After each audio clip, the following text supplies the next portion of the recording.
Hello बच्चों, today's question is the figure shows a diagrammatic view of human respiratory system with label A, B, C and D. Select the option which gives correct identification and the main function or characteristic. So option given are C, alveoli, thin wall vascular bag-like structure for the exchange of the gases.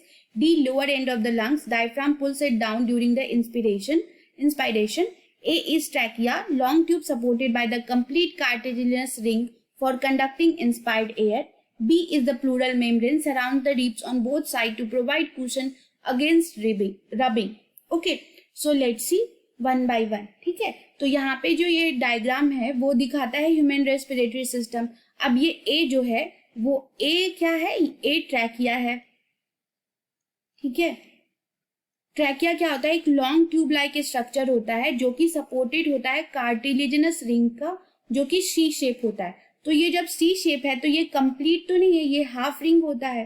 ठीक है, तो ये जो option है A trachea long tube supported by the complete cartilaginous ring for conducting inspired air, ये wrong है. ठीक है, अब नेक्स्ट है हमारा बी. सो बी क्या है, बी जो है, बी वो प्लूरल मेम्ब्रेन है. ठीक है, तो ये प्लूरल मेम्ब्रेन जो होता है वो लंग्स को सराउंड करता है ताकि वो कुशन दे सके लंग्स को. ठीक है, तो अब यहाँ पे ऑप्शन में क्या बोलता है, surrounds ribs on both side to provide cushion against rubbing. तो ये रिब्स को नहीं, ये किसको सराउंड करता है, ये लंग्स को सराउंड करता है. और ये दो मेम्ब्रेन का बना होता है, जो कि एक आउटर मेम्ब्रेन होती है प्लूरल मेम्ब्रेन और एक इनर होती है, और इनके बीच में फ्लूइड होता है जिसे हम बोलते हैं प्लूरल फ्लूइड. ठीक है, अब ये है सी. तो सी क्या है, सी है एल्वेलाई. तो ये एल्वेलाई क्या होता है, ये bag tiny sac like structure होती है जो हाईली वेस्कुलर होती है, और इसमें क्या होता है, एक्सचेंज ऑफ गैसेस होता है. तो यहाँ पे C alveoli thin wall vascular bag like structure for the exchange of the gases. तो ये जो है वो करेक्ट ऑप्शन है. नेक्स्ट है हमारा डी.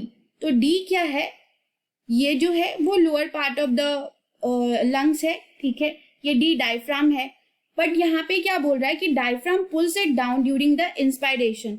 तो ये जो डी है वो डायफ्राम है.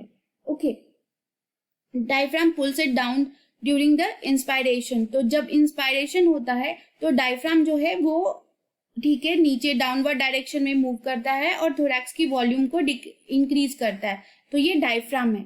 ठीक है, ये लोअर एंड ऑफ लंग्स नहीं है, डायफ्राम है. तो हमारा आंसर क्या हो जाएगा, C alveoli thin wall vascular bag like structure for the exchange of the gases is the right answer. Thank you, best of luck.